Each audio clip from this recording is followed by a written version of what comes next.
Students, welcome back to my channel Manoj sir coaching.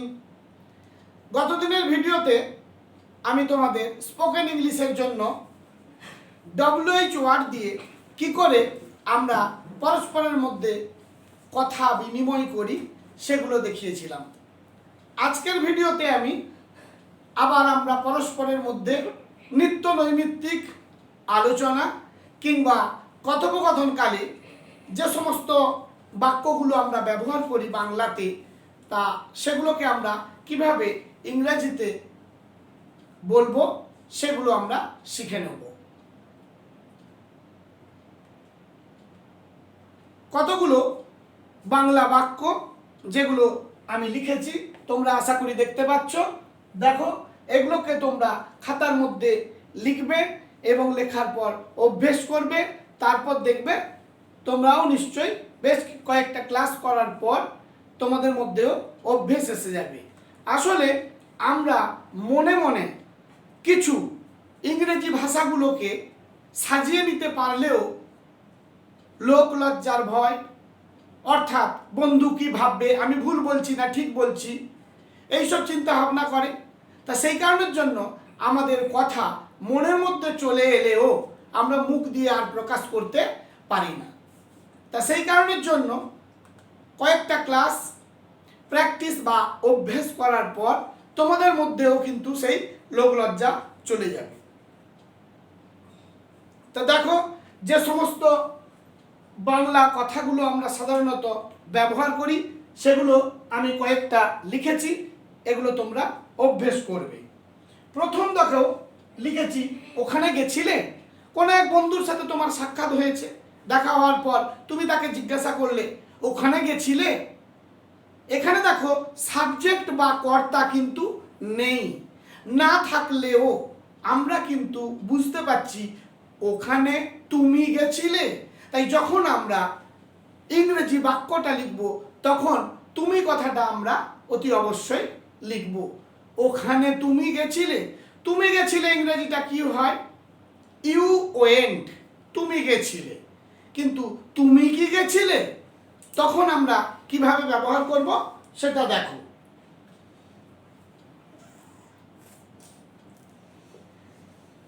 Did you go দেয়ার, এটা আমরা question হিসেবে ব্যবহার করলাম। তুমি গেছিলে হবে you went.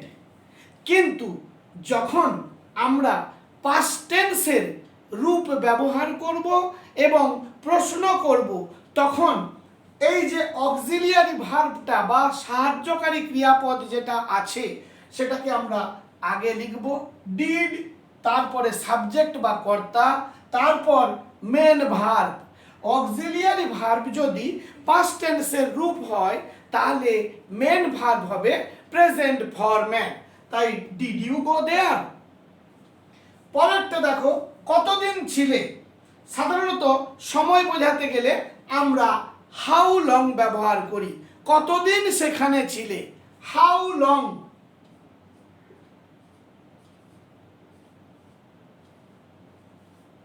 How long. Have you been there, how long have you been there.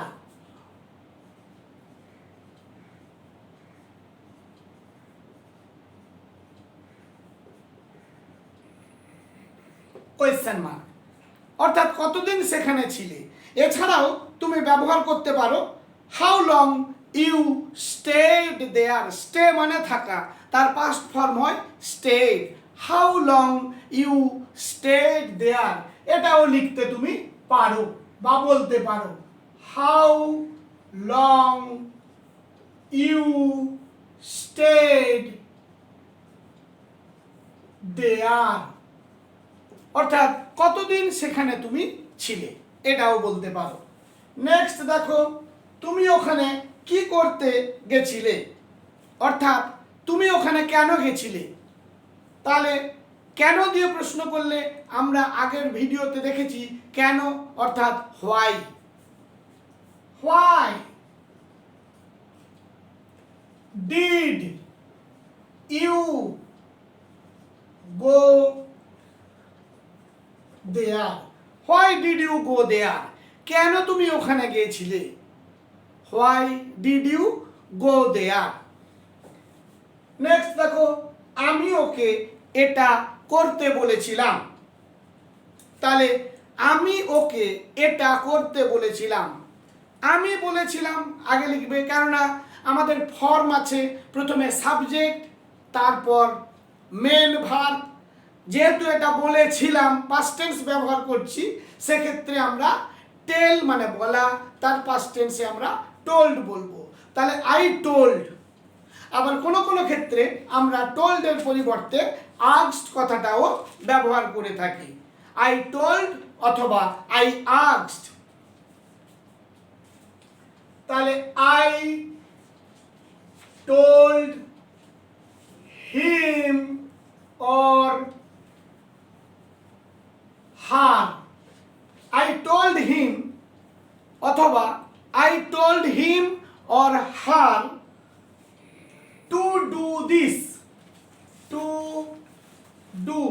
do মানে করতে, this. I told him or her to do this. অথবা তুমি বলতে পারো I asked him or her to do this. I told him, আমি বলেছিলাম তাকে। যদি জেন্ডার ম্যাসকুলাইন জেন্ডার হয়, অর্থাৎ পুরুষবাচক কোনো প্রাণী হয়, তাহলে আমরা হিম ব্যবহার করব। স্ত্রীবাচক প্রাণীর ক্ষেত্রে হার ব্যবহার করব। তাহলে I told or I asked him or her to do this. Next দেখো, তুমি কি ওকে ফোন করতে বলেছিলে? তুমি কি ওকে বলেছিলে জিজ্ঞাসা করছি। তাহলে ডিড ইউ?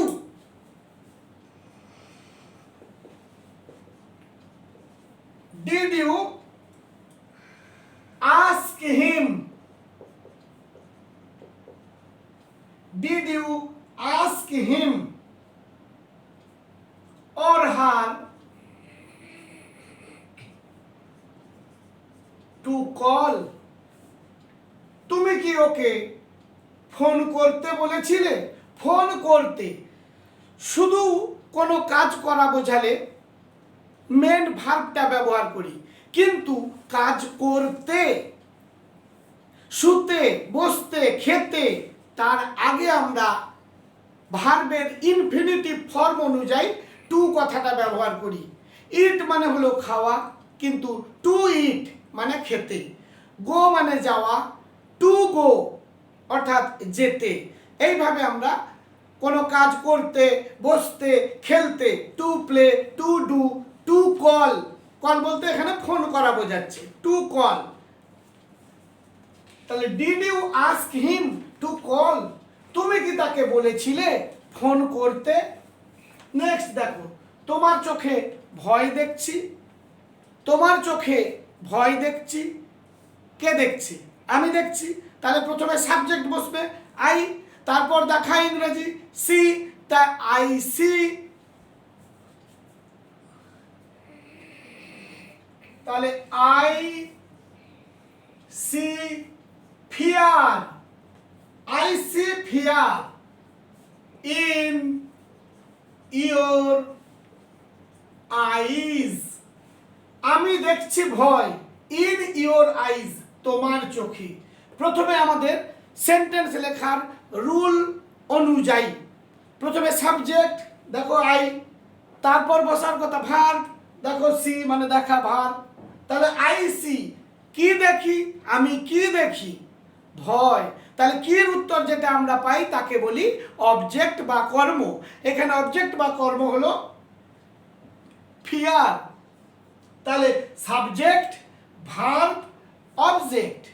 তাহলে I see fear in your eyes. Next দেখো, না তেমন কিছু নয়। না তেমন কিছু নয়, নো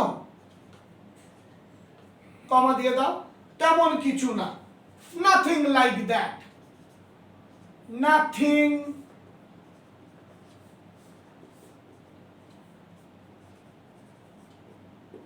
নাথিং লাইক দ্যাট, না তেমন কিছু না। নেক্সট, তুমি কি খুশি নও? তুমি খুশি? You are happy. তুমি কি খুশি? তাহলে এই যে ইউ আর আছে, আরটা আগে আসবে, কর্তাটা পরে যাবে কোয়েশ্চেনের ক্ষেত্রে বা জিজ্ঞাসার ক্ষেত্রে।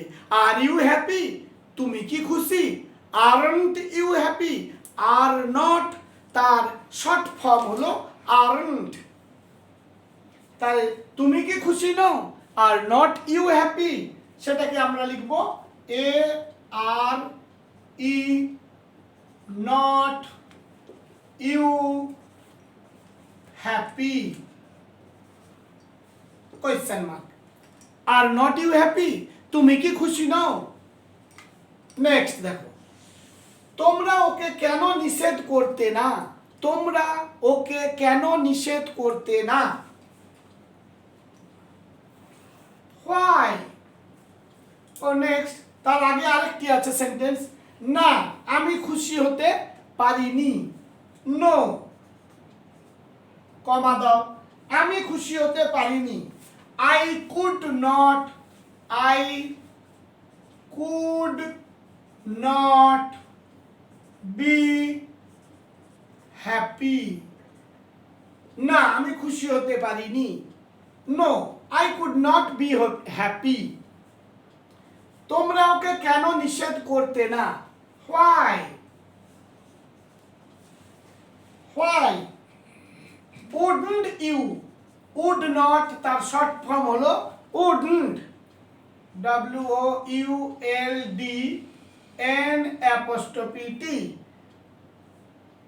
হোয়াই উডন্ট ইউ, নিষেধ করা ইংরেজি হলো forbid. Why wouldn't you forbid, FORBID। Why wouldn't you forbid him or her? Next দেখো, তুমি কি ক্লান্ত? তুমি ক্লান্ত। You are tired. যখন আমরা জিজ্ঞাসা করব, ভার্বটা আগে আসবে, সাবজেক্টটা পরে যাবে। ইউ আরটা হয়ে যাবে আর ইউ টায়ার্ড। তাহলে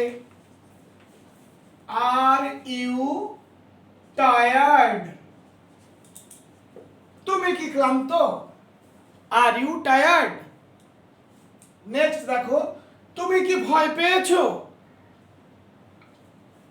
একই রকম ভাবে আর ইউ স্কেয়ার্ড, SCARED। তুমি কি ভয় পেয়েছো? Are you scared. না আমি কাউকে ভয় পাই না। না অর্থাৎ নো, আমি কাউকে ভয় পাই না। তাহলে আমি পাই না, প্রথমে দিতে হবে আমি পাই না, অর্থাৎ I am not afraid, আমি ভীত নয়। I am not afraid, AFRAID। I am not afraid, I am not afraid of anyone, আমি কাউকে ভয় পাই না। I am not afraid of anyone। তোমার কষ্ট আমি সহ্য করতে পারছি না। তোমার কষ্ট আমি সহ্য করতে পারছি না। দেখো এই সহ্য করা ইংরেজি কত রকমের হয়। বিয়ার উইথ মানে সহ্য করা। তোমরা তো ফ্রেজাল ভার্ব কম বেশি শুনেছো, অর্থাৎ একটা মেন ভার্ব এবং ভার্বের পরে একটা করে আমরা প্রিপোজিশন বসাই, অন, ইন, অ্যাট, ফর। এই সমস্ত প্রিপোজিশন একটা ভার্বের পরে বসালে তার অর্থগুলো চেঞ্জ হয়ে যায়। তাই বিয়ার উইথ মানে সহ্য করা, টলারেট মানে সহ্য করা। তাহলে এখানে আমরা দেখছি তোমার কষ্ট আমি সহ্য করতে পারছি না। তাহলে আই কান্ট, CANNT মানে I can not, I can't bear, BEAR, I can't bear your pain, I can't bear your pain, আমি তোমার যন্ত্রণা বা ব্যথা সহ্য করতে পারছি না। তা এইভাবে আমরা দৈনিকের কথাবার্তাতে এই সমস্ত সেন্টেন্সগুলো ব্যবহার করব এবং আরও তোমাদের মধ্যে নিজেরা কিছু এভাবে বাক্য লিখবে। বাক্য লেখার পর তোমরা আবার চেষ্টা করবে, যদি কোনো তোমাদের সমস্যা হয় বা কিছু জানতে চাও তাহলে কমেন্ট করে জানিও এবং আমিও চেষ্টা করব তোমার সমস্যার সমাধান করার। আমার এই ভিডিও যদি তোমাদের ভালো লেগে থাকে এবং খুব হেল্প করছে তাহলে তোমরা আমার চ্যানেলটিকে সাবস্ক্রাইব করো, লাইক করো, শেয়ার করো। আর তোমাদের যে সমস্ত বন্ধুরা ইংরেজিতে উইক রয়েছে তাদের যাতে সাহায্য হয় তোমরা তাহলে আমার চ্যানেলটিকেও শেয়ার করে দিও, তাহলে তারাও হয়তো উপকৃত থাকবে।